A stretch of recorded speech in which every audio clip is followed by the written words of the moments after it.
നമ്മളെ വിശ്വസിക്കുമെന്ന് വിചാരിച്ച ആളുകൾ കൈവിട്ട നിമിഷങ്ങളിൽ ഏറ്റവും പ്രിയപ്പെട്ട ചിലത് നമ്മുടെ കയ്യിൽ നിന്നിങ്ങനെ നഷ്ടപ്പെട്ടു പോകുന്നത് കണ്ടു നിന്ന നിമിഷങ്ങളിൽ, ജീവിതത്തിൻ്റെ ഏറ്റവും പ്രതിസന്ധി നിറഞ്ഞ സന്ദർഭങ്ങളിൽ നമ്മൾ അനുഭവിച്ചിട്ടുണ്ടോ ഈ സമാധാനം?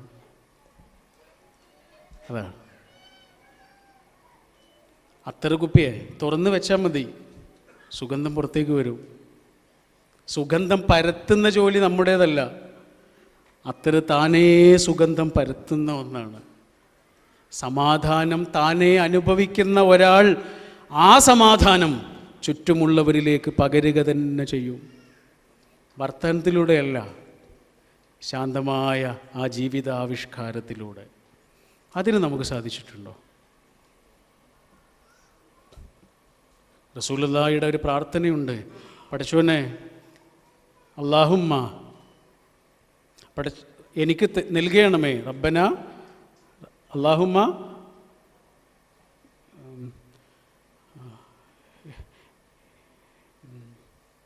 എനിക്ക് ഈമാൻ എൻ്റെ ഉള്ളിലേക്ക് നീ നിക്ഷേപിക്കണമേ. ഭയങ്കര രസമുള്ളൊരു പ്രാർത്ഥനയാണ്. എന്തിനാണ്, എങ്ങനെയുള്ള ഈമാനാണെന്നറിയോ? ആ ഈമാൻ എൻ്റെ ഉള്ളിൽ സത്യസന്ധമായ വിധത്തിലും ഊട്ടി ഉറക്കുന്നതൊന്നായിരിക്കണം. പഠിച്ചോനെ അത് സത്യമായിരിക്കണം. ആദ്യം പറഞ്ഞത് രണ്ടുമല്ല, യുബാശിറു കൽബി എന്നാണ്, എൻ്റെ ഉള്ളിലേക്ക് ഇറങ്ങണം. ഈമാൻ എന്ന് പറഞ്ഞാൽ എന്താണ്?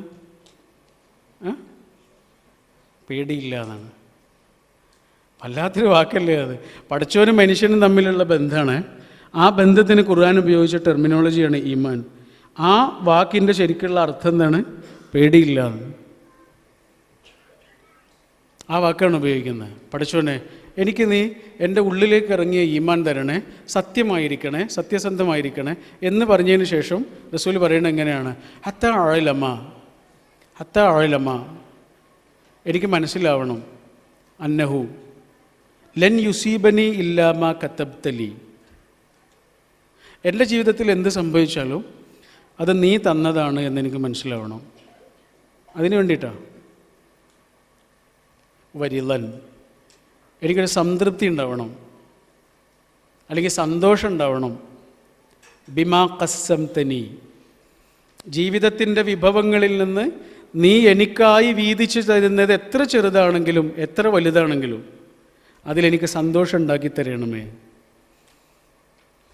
ആ പ്രാർത്ഥനയുടെ എല്ലാ അർത്ഥത്തിലുമുള്ള ആവിഷ്കാരമായിരുന്നു റസൂലിൻ്റെ ജീവിതം. കേട്ടോ, ആ പ്രാർത്ഥനയുടെ എല്ലാ അർത്ഥത്തിലുമുള്ള ആവിഷ്കാരമായിരുന്നു റസൂലിൻ്റെ ജീവിതം. സമാധാനം ആണ് ആ ജീവിതത്തിൻ്റെ മുഴുനീളയും അനുഭവിച്ചത്. Peace of മൈൻഡായിരുന്നു.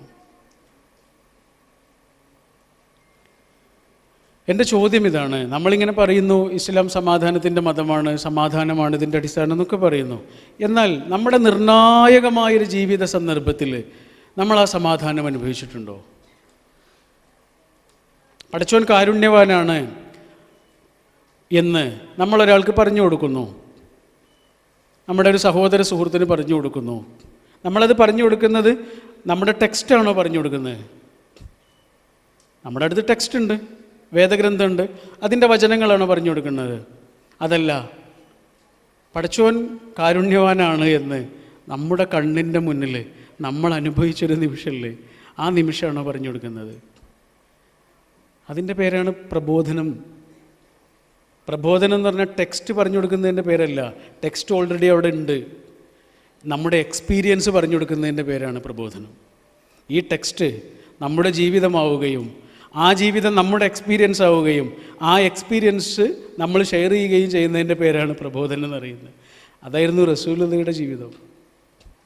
അതിൻ്റെ ചില ഉദാഹരണങ്ങളാണ് നമ്മളിങ്ങനെ പറഞ്ഞത്. മനുഷ്യർക്ക് മാപ്പ് കൊടുത്തതേ അതിൻ്റെ ആവിഷ്കാരമായിരുന്നു, എക്സ്പീരിയൻസ് ആയിരുന്നു. ആണല്ലോ. സാരല്ലടാ എന്ന് എത്ര മനുഷ്യരോടാണ് പ്രവാചക തിരുമേനി പറഞ്ഞത്. മക്ക വിജയത്തിൻ്റെ ദിവസം ഒരു ഭരണം മുഴുവനും, ഒരു രാജ്യം മുഴുവനും കാൽക്കീഴില്ല. അപ്പോഴാ റസൂല് അത്രയേറെ ദ്രോഹിച്ച മനുഷ്യരവിടെ ഉണ്ട്. ഓരൊക്കെ ഇങ്ങനെ കാത്തിരിക്കുകയാണ്. റസൂൽ എന്ത് പറയും? കൊല്ലും, ഉറപ്പായിട്ടും കൊല്ലും. അവർ തമ്മിൽ പറയുന്നുണ്ട് നമ്മളെ കൊല്ലും, ഇന്ന് ചോര പൊടിയുന്ന ദിവസമാണ് എന്നൊക്കെ പറയുന്നുണ്ട്. റസൂൽ എന്താ പറഞ്ഞ്? സാരല്ല, നിങ്ങളെല്ലാവരും പോയിക്കോളൂ. ഇത് ഹബു അൻതുമുത്തുലഖ, ചെങ്ങലയില്ല, ജയിലില്ല, നിങ്ങൾ പോയിക്കോളൂ. എന്തൊരു പ്രഖ്യാപനമാണ് ആ വാക്ക് എന്നാലോചിച്ചു. നിങ്ങളെല്ലാവരും പോയിക്കോളൂ, നിങ്ങളൊക്കെ സ്വതന്ത്രരാണ്, സാരല്ല എന്നാണ് നമ്മുടെ ഭാഷയിൽ പറഞ്ഞാൽ. സാരല്ല കേട്ടോ. ഇന്ന് രാത്രി ഉറങ്ങുന്നതിന് മുമ്പ് നമ്മളിന്ന് സാരല്ല എന്ന് പറയുന്നത് കാത്തിരിക്കുന്ന ഒരു മനുഷ്യനോടെങ്കിലും ഒന്ന് ഫോൺ ചെയ്തിട്ട് അത് സാരല്ല, അതൊക്കെ പോട്ടെ എന്ന് നമ്മൾ പറയുന്നുണ്ടെങ്കിൽ അതിൻ്റെ പേരാണ് പ്രവാചക സ്നേഹം.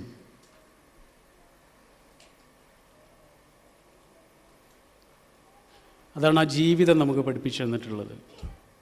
അതിലൂടെ അനുഭവിക്കുന്ന ഒരു ആന്തരിക സ്വസ്ഥതയാണ് പറഞ്ഞു തന്നിട്ടുള്ളത്. ഒരാളോട് പകയില്ലാത്ത, വിദ്വേഷമില്ലാത്ത, വെറുപ്പില്ലാത്ത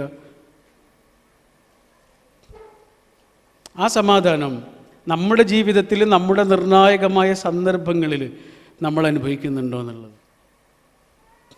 ജീവിതത്തിൻ്റെ നിർണായകമായ നിമിഷങ്ങളിൽ, പ്രസംഗമൊക്കെ അവിടെ പോട്ടെ, നമ്മുടെ ജീവിതത്തിൻ്റെ പച്ചയായ നിർണായകമായ നിമിഷങ്ങളിൽ ഈ വചനങ്ങൾ, ഈ പാഠങ്ങൾ, ഈ ചരിത്രം നമ്മുടെ ജീവിതത്തെ സ്വാധീനിക്കുന്ന ഒന്നായിട്ട് മാറുന്നുണ്ടോ?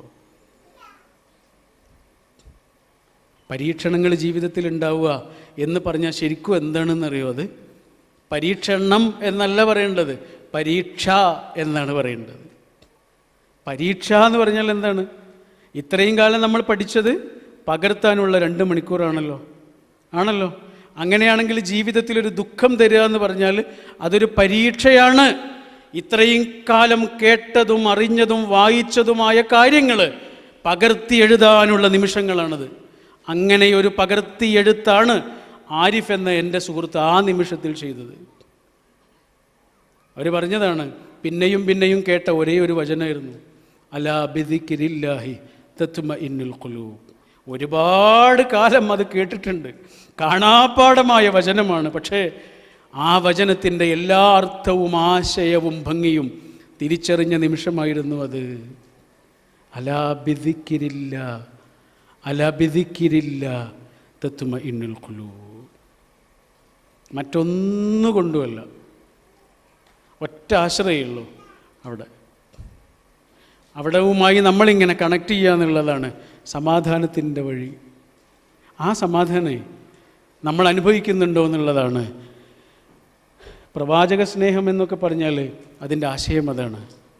നമ്മുടെ പച്ചയായ ജീവിത സന്ദർഭങ്ങളിൽ നമുക്ക് ഇതെത്ര നമ്മെ സ്വാധീനിക്കുന്ന വചനവും വാക്കും ചരിത്രവുമായി മാറുന്നുണ്ട്. നമ്മൾ നബിയുടെ പിറകിലാണ്, നബിയുടെ അനുയായികളാണ് എന്നൊക്കെ നമ്മൾ പറയും.